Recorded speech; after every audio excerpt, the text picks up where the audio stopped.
Hello, podcast listeners. Hope you like to talk about toilets, because that's how we're going to start today's episode of JJ Meets World. And then we're going to talk about a movie that has nothing to do with toilets, but we put a lot of money down a toilet to make it. And then we are going to wrap it up with a wonderful story from Tucker's childhood where he disappoints his mother for the first time, at least the first time that he noticed. Sit back, relax, and enjoy this episode of JJ Meets World. And by the way, if you'd like to help support our podcast, visit jjmeetsworld.com, where you can donate to our Patreon, pick up some killer swag at our merch shop, or click the link to Apple Podcast and give us a 5-star review. 1, 2, 3, 4.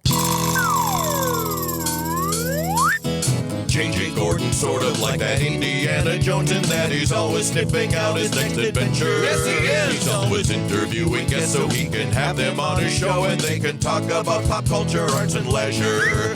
J.J. has his flag unfurled and he likes his french fries curled, and he's fun and then he twirls as he goes to meet the world. He will march into the rain even if his ankle sprain. Take a peek inside his brain. This podcast is called JJ Meets World. Tucker, you recently used the bathroom, like within the last couple of seconds. And I did wash my hands. Okay, good for you. Did the happy birthday song. Okay, and with soap too? Yep. Okay, good move.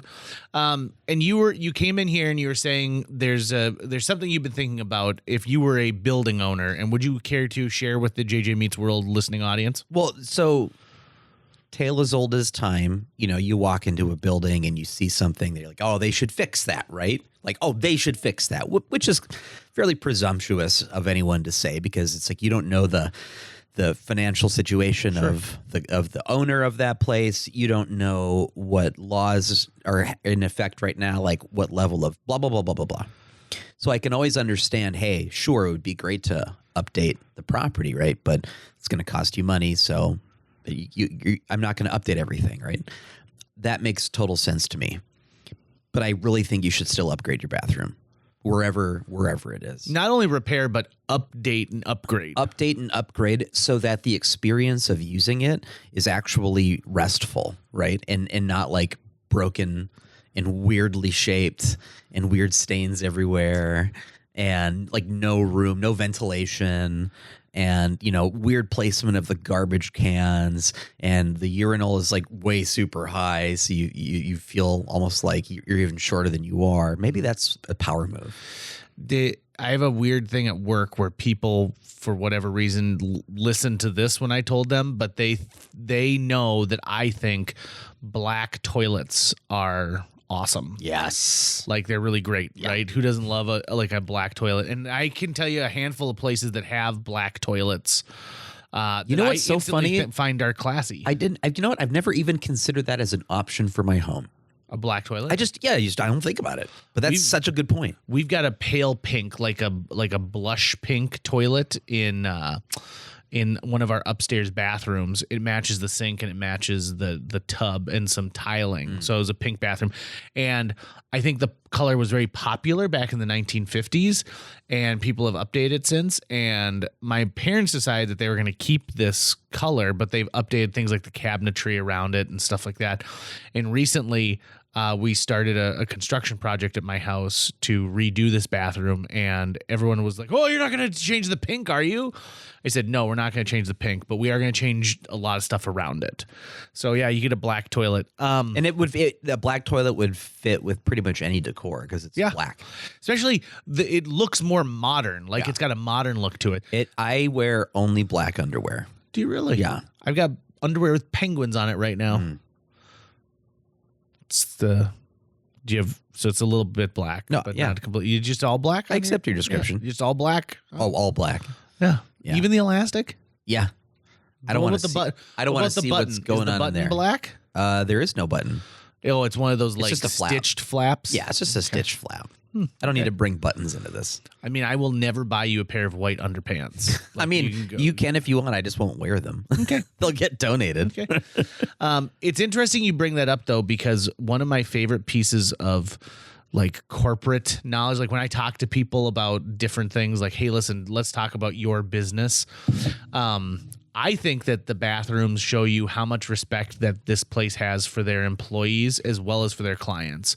Because if you walk into a bathroom and the bathroom is cruddy and crappy. It means that a basic necessity that all human beings need, you don't care about enough. Right. So you should always be maintaining your bathrooms, and you should be updating them as well. This is another example.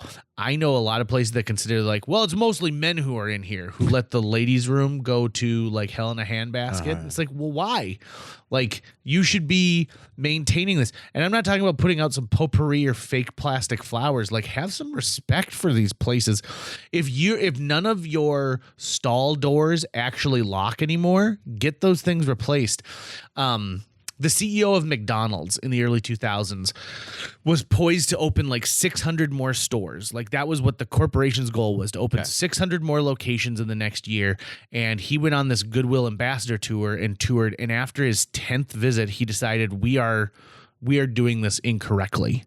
And he noted about how some stores, not only was the decor and everything outdated, but it badly needed the bathrooms to be redone, and how he talked to guests who say, oh yeah, we don't use the bathroom here.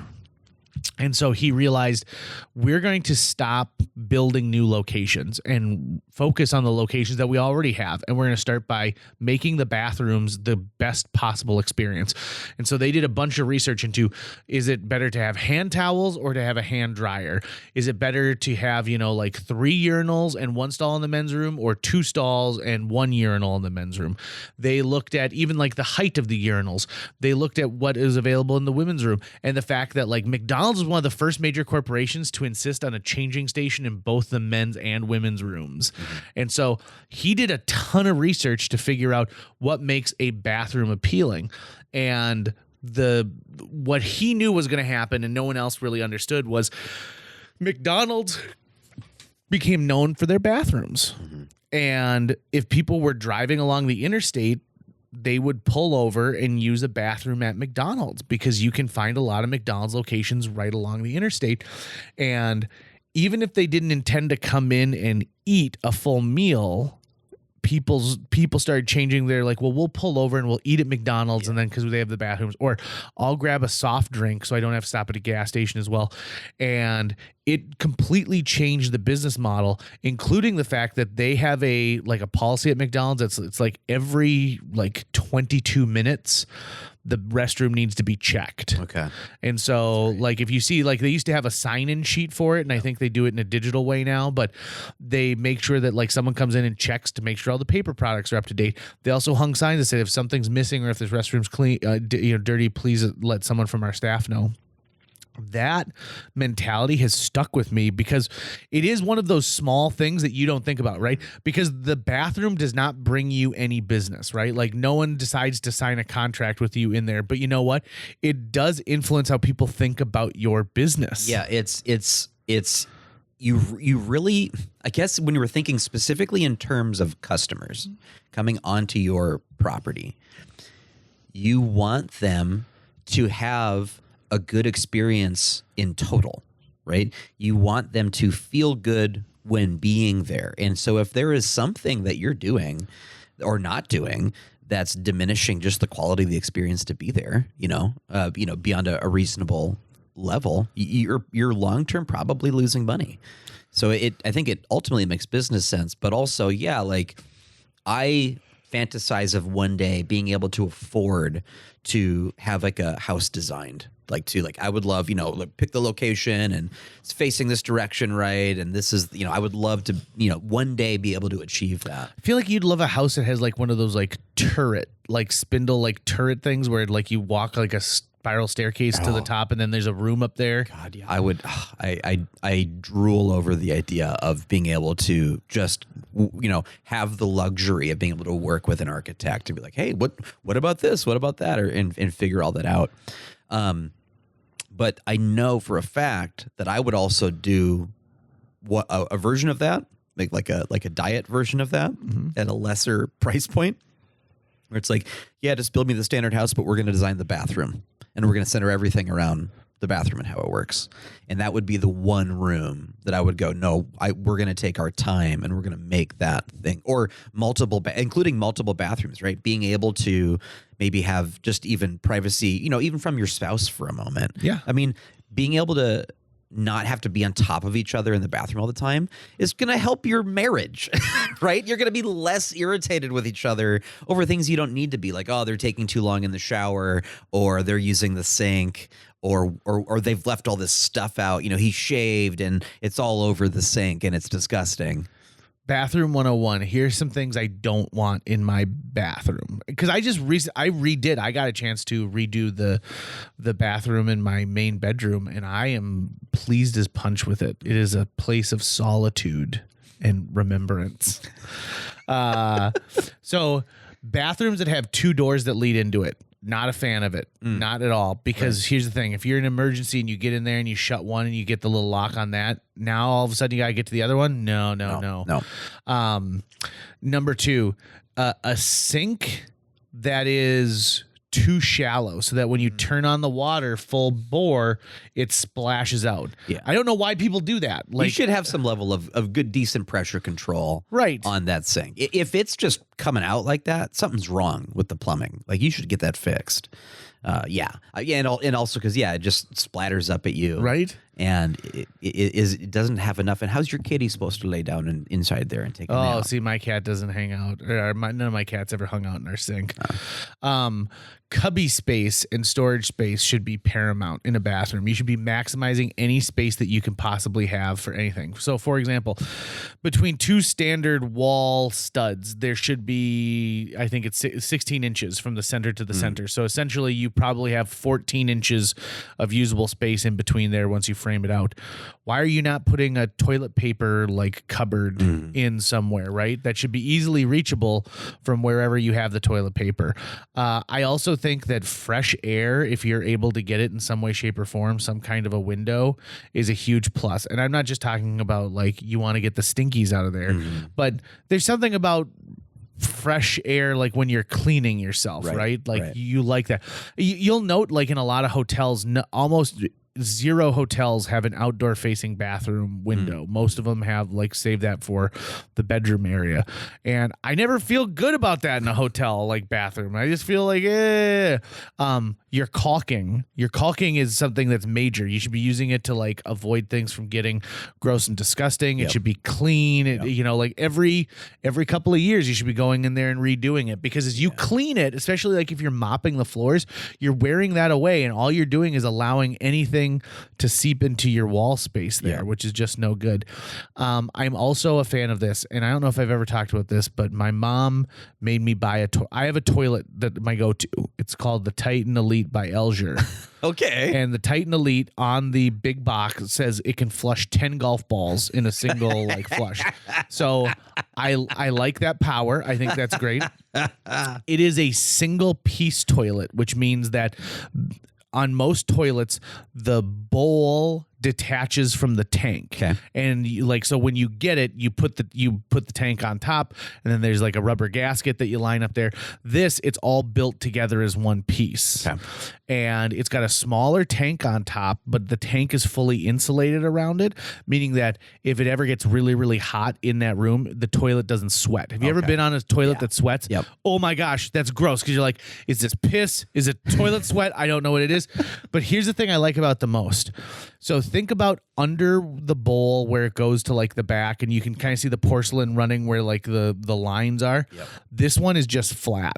It's straight flat on the sides, and it makes cleaning it so easy. Because if you've ever actually gotten on your hands and knees to clean a toilet, you'll know that like working yourself around all of those grooves, this is flat. It is. I mean, I love. That is smart. This is the 6th one of these toilets I've installed. I put 2 in our old house.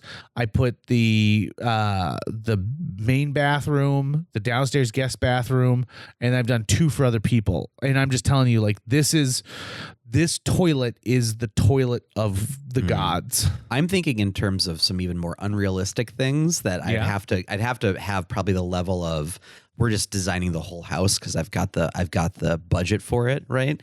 But like, I want a bathroom that I can like like activate cleanup mode. And then you're basically just power washing everything with water, and it's all just draining into a central drain. You'd love Greek bathrooms. Greek bathrooms are almost entirely tiled. Yeah. So that like you could just take a hose and like take See, care of it. I think at least as an initial, right? Like just They also just have like a hole in the floor that you poop into. There's no like. I would standard want an toilet. actual toity Yeah, why? because I like toities. But You don't like the Greek holes? it would have to have like a kind of a built-in, like I need the stools. Yeah, there's a thing to sit on, but it's not enclosed and it's just over a hole. No, in the but I'm floor. talking about the squatty potty stool that lifts your legs up. I'm so used to that. You now. are a squatty potty. Like you're the first person who's like squatty potty. I mean, I love it. I absolutely love it. When I don't have it, I miss it. And you could build that in some way.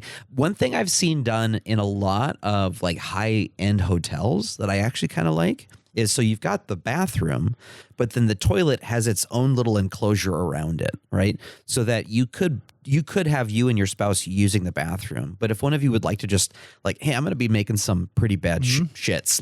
Let me just give myself a little extra privacy here. Like even that is a nice little addition if you can add that in some way. A half privacy wall was very popular for a long time. So like when you're seated, you can still see over this wall, but no one can see like from your neck down. Right. And so it was a great place to put, like framed photos, some potpourri, things like that.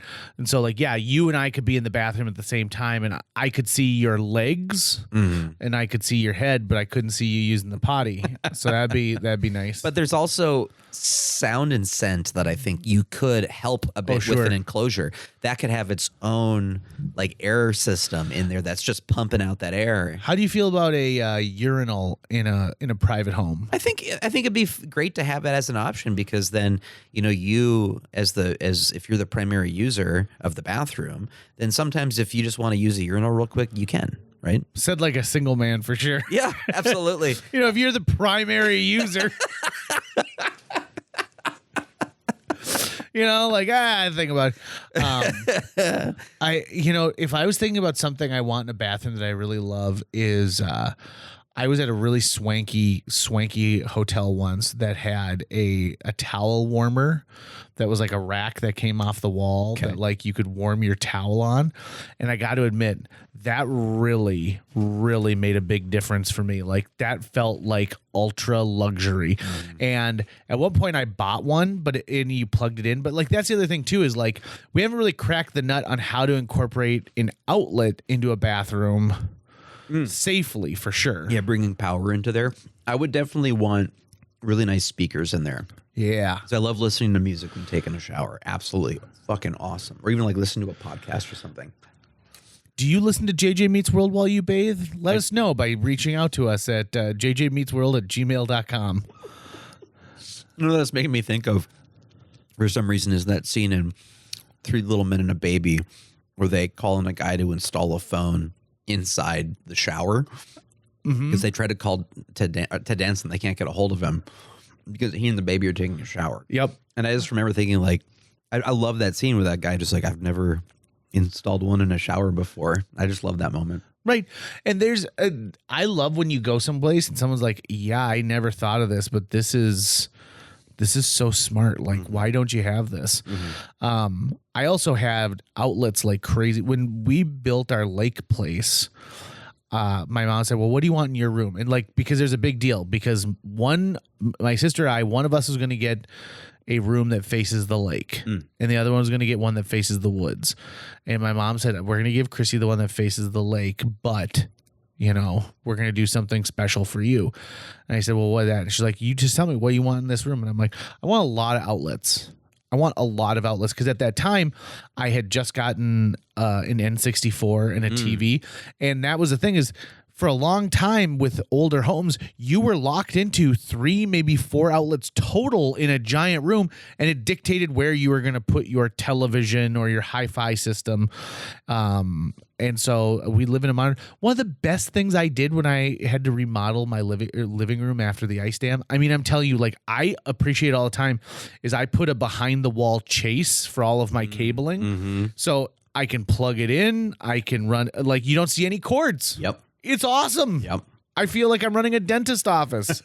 Very fancy. My bathroom is very small. And I will never really do like a full remodel of it. I just don't think it would really be worth it. At that point, if I'm ready to do that, it's time to, I think, just upgrade to a newer home, or at least a larger home. But I have thought of like, what would be some simple improvements I could do to this to just make it a little bit better. And so I'm just thinking about possibly just getting rid of the enclosure underneath the sink and coming up with a simpler form of that, because I don't really need to store anything down there. And So it's just like a pedestal sink? it's just a pedestal sink. It's just taking up space. And then I'm thinking about probably taking the mirrored rack off the wall and just putting a flat mirror on the wall there, just to bring that in a little bit more, and then replacing the shelving over here with something that I can store everything in that just more or less uses the corner and sort of out of the way, because I don't need nearly as much shelving space in there as I need to. And then I'm trying to figure out a really Again, said like a single man. Right. I'm so jealous of Yeah, you because, like, let me tell you something. The amount of stuff that my wife has on our bathroom. Yeah, but counter you guys is have multiple insane. bathrooms, don't you?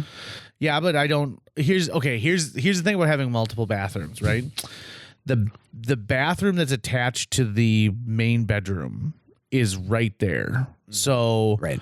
And the sink is outside of where the shower, the toilet, and the shower, toilet, and bathtub is.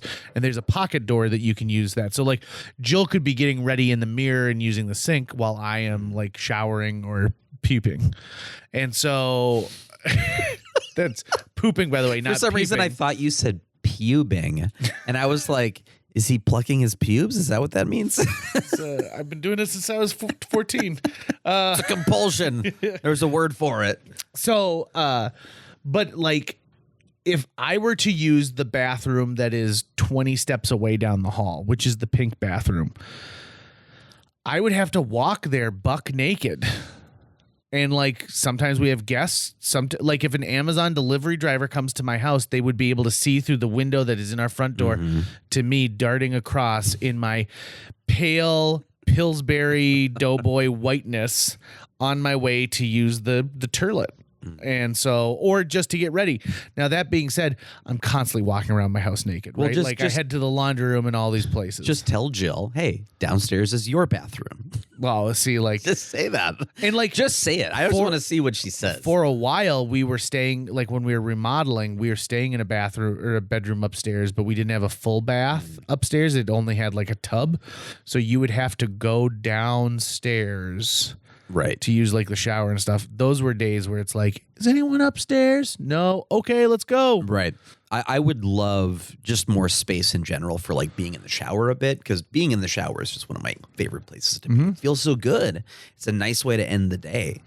But I'd also love to have like a bathtub designed to be comfortable enough and large enough to really just lay in it in a really comfortable way and have really hot water when your body needs it. Because as you get older, your body does need it. But I don't want to have a full hot tub, right? I don't want this big thing that's just always boiling with chemicals in it all the time. Like, I don't want that thing. But I'm getting to the age now where I think it might be nice to draw a bath from time to time. Dude, when I put the bath in, like I put a jetted like a jacuzzi tub, but I wanted to find the deepest one possible because I'm a tall guy. Yeah. So for me, when I lay down in the average bathtub, like it comes up to about, and I sit down in it, like it comes up to about my navel. And so that's not fun for me. Like for me to be able to like soak my whole body, there's always a huge chunk of it that's sticking out. Right. So I found the deepest tub that I possibly could get. And I have been very, very happy with it. Now, that being said, when I become like a 70-year-old man, it's gonna take an act of Congress to get in and out of this thing. It's gonna be rough stuff. Like President Taft. Bingo, yeah. Like it'll be very much like I was thinking just the other day, that was the one scene that we were going to shoot that we didn't shoot for Mercedes. because we right? couldn't find a foot bathtub. Yeah. Which, I mean, in all reality, we could have just put you in any bathtub and be like, yeah, the joke is still the same, right? But whatever. When was the last time you watched Mercedes Ray? Which, by the way, if you are just now tuning into JJ Meets World, Mercedes Ray is a movie that Tucker made over the course of 2 summers. Yeah, probably. 2 summers, yeah. And it's about a time traveler who accidentally brings Abraham Lincoln to the modern era. Then Abe Lincoln brings Thomas Jefferson, and then they decide that they're going to throw a house party, and it's about all these presidents. And there was so much fun. We had so much fun. That was so much fun. Yeah, I consider that in my student film category of this was me trying to figure out how to do this, because the previous film I had made was Resurrects in high school, right? And as far as like feature length, and I was like, I want to keep improving and doing better. And at that point, I had all these friends who were highly creative and motivated and were willing to help. And so that some of my favorite memories were making that movie and getting to show it. It's been years since I've watched it. On my hobby to-do list, projects I want to get around to is eventually archiving all of my old mini DV tapes, which would have all that raw footage.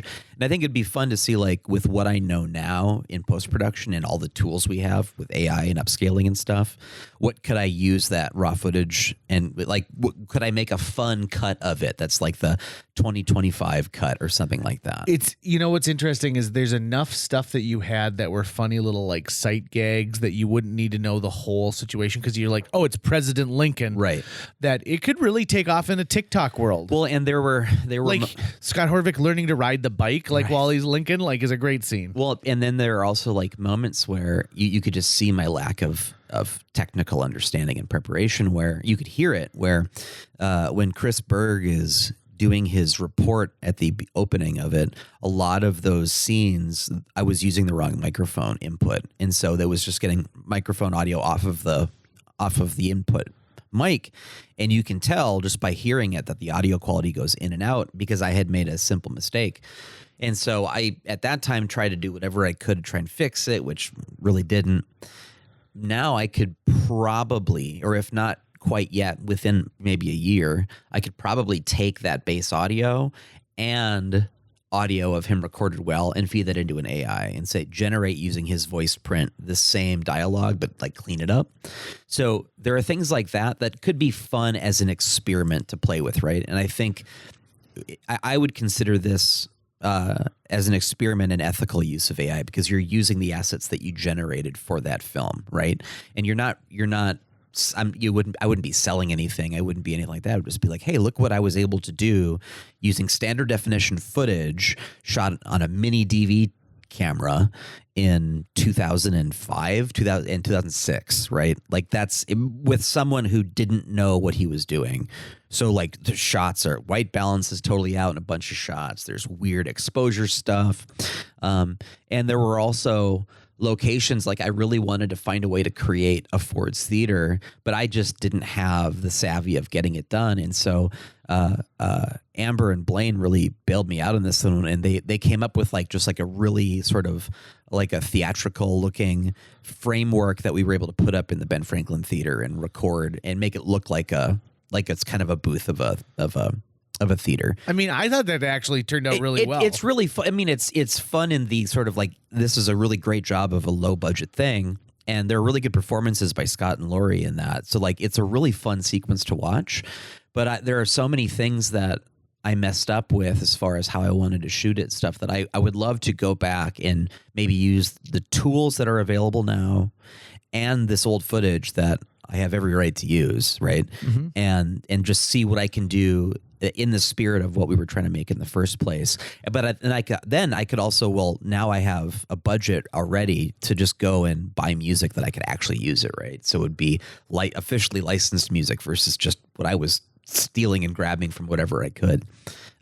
Things like that would be fun to go back and just play with, right? And do you remember how at the end of the screening, like I stood out in the lobby with like a box that was like, if you like this, we certainly would like your money for it, because it was expensive. Like when you think about all those things, like there was some money that got spent on that thing over the amount of time. I mean, I want to say, and this is just an absolute guesstimate, I bet we spent a sum total, all of us involved who spent on it was probably about $5,000 to $6,000. Which in 2006, let's just say, where were you working at the time? Videoland? No, I was at MCAT. You're at MCAT? Yeah. I was at Take-Two Video at that time. And so, like, it's not like we were making buku bucks. No, and I took out a $3,000 loan. And that's how I put money into it. So I spent $3,000, and then a few other people put just like $500 when they could, or $100 in if they could. And we were all, we were all wanting to make this thing happen. So I mean, but so much fun, especially as a Scott Horvick fan, just in general. Watching him in it is so wild. The FDR, my mom just happened to have that really old wheelchair. Do you remember that? They're all laughing at him for having polio. How did we get all the costumes for the presidents? It was a combination of Brad and Amber and Blaine, who had ties to all the theater departments in Beg, town. borrow, and steal type thing? I mean, a large portion of it, if not the majority of it, came from, I think, the NDSU costume library at that time. I think a few things we bought, cheaply at Gomp's Display or whatever we needed like that. A few things were ordered online, like Amber's jumpsuit. Because she was then able to go and like find out for her particular body specs and get that ordered. I know. We got a good, like, just the straight up tuxedo stuff. I think we got from Randy Long. Possibly, yeah. I know we got the gorilla suit from Randy. Right. Boy, am I glad I don't ever have to wear that gorilla suit again. But hey, think of that gorilla scene. I could probably replace the face now with something, and maybe just motion capture your face and have you come in and animate a face for that thing. Do bananas. So I think there's a lot of really fun things I could do with all that old footage. But that's also a very large project, and I'm getting better at, like, hey, you've been obsessed with aquariums right now, right? Let that kind of subside a bit before you think you're going to get on this other big thing. Did you ever see the senior photos that I was featured in wearing the gorilla that was costume? Rachel. Yeah, it was Rachel. I was there for the photo shoot. Were you really? Yeah. With Gabe Haney? Yeah. That was so much fun. Yeah, that was one of those fun. things, like, so you want me just in the background? Like, yep. Just hanging from like it's a tree. A great idea. It is. More senior photos should have someone in a gorilla suit in them. I'm really surprised. So I was just watching a TikTok of a friend of mine that says, "Can you guess the year I graduated based on her senior photos?" Okay. And people are like, "Yo, you definitely graduated like in 2001," or someone was like 1999, and she had actually graduated in 2006. Okay. But I'm like, man, what a weird world we live in where you can really like date someone by what their grad photo looks like. God, I remember my 6th grade photos. I was like, you could have lasers? And so I went for the laser background because I thought that was so fucking cool. I remember how goddamn jazzed I was by the fact that I could have the laser background. I didn't think when I took any photo for school about how those things can live forever, essentially. Right. So like recently someone was posting they were videotaping them flipping through the pages of like my 8th grade yearbook. And I thought to myself, I was like, I don't want anyone to remember me who I was in 8th grade. Like I was still like, I wasn't fully cooked yet, you know, like I was a fish stick that was still frozen on the inside, baby. My flavor hadn't really established itself yet. And I was in, like, when it came to like the 2 photos of me in there, I was really embarrassed. I also thought this too, like for a long time, I thought that your value as a student was based on how many pages of the yearbook you could appear in. Oh, interesting. And guess how much that matters in now that I'm 40? 0. You didn't put that on your resume when you applied for the job here? No. I do say like I was on the Sadie court. That's the thing that holds mustard. I cannot now stop thinking about I think I've told this story before on the pod, but I'll say it again. Because it is one of my this was how I rebelled, quote unquote, because I was a good kid. I did not rebel as a kid really at all. Maybe a little bit as a teen, but even then my parents got off super easy, right? But I remember the first time I like decided to just defy my mother was in the 1st grade. So we were gonna do school photos, and for my birthday, I had received from my Aunt Kay a kit where you could draw and color in like a picture. Oh God. And then get it ironed onto a t-shirt and make your own t-shirt. And so I believe mine, it was like red. I used like red, blue, and yellow or whatever. And I believe there's a dinosaur on it. I was really, really proud of this shirt. I loved this shirt. I thought it looked so good.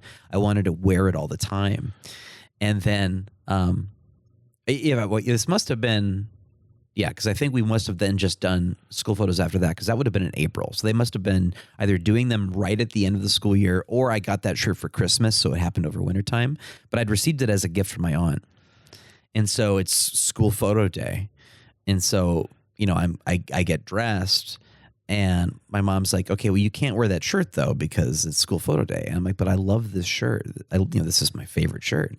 And she's like, you can wear your shirt, okay, but you can't have it on for school photo day. So she puts a sweater on me, and she goes, so wear this, okay? And so she sends me off to school. I just walk to school, and I'm fucking bummed because I really want my shirt to be shown. And I remember, I remember it occurring to me at this moment. Like, we're all in line. They're handing out the combs, right? So everyone can comb their hair. And I remember it's almost to me, and I'm fucking pissed that we're not going to see my shirt. And I go, oh, wait a minute. Mom isn't here right now. Oh! And there's no way she can stop me from taking off the sweater. And so I took the sweater off, and I took my photo with the shirt, and then I put the sweater on and just wore it back home, right? And, how was school today? Good. Did you take your school photo? Yep. Right. Like, that was... Didn't ask if you kept the sweatshirt on, or sweater on, because why would you? I'm just assuming that was how that conversation went, or maybe something else happened that day, and so we didn't talk about it, right? And then I remember the moment when she opened the envelope and saw the photos. That's the first time I remember seeing, like, anger and then disappointment in my mom's face. And she didn't yell at me, the die was cast, right? There was no way out of it. And so I need to find that photo, because when you look at it, that's my first act of rebellion right there, is that picture. I should make that my profile photo icon when I'm feeling you should really, I don't know, anti-establishment or something. And then your mom can pay for an AI service to AI a photo or a sweater on that photo, so she can be proud of her little boy again. That's going to wrap it up for today's show. If you enjoyed this episode and would like to help us continue to produce new episodes each week, visit jjmeetsworld.com, where you can donate to our Patreon, pick up some swag at the merch shop, or follow our link to Apple Podcasts and leave us a 5-star review. You can also follow us on social media. We're on Facebook, Instagram, Twitter, YouTube, all the sites the cool kids are using these days. JJ Meets World is produced every week by Tucker Lucas. You can find out more about Tucker's work by visiting moonbasemaria.com. If you want to get in touch with your host with the most, check out linebenders.com, where you can find direct contact info for JJ or booking information. The second time I disappointed my mother was when I wrote down the lyrics to Eye of the Tiger off of a recording I had taken from the radio, and then tried to trick her into thinking that I wrote the song.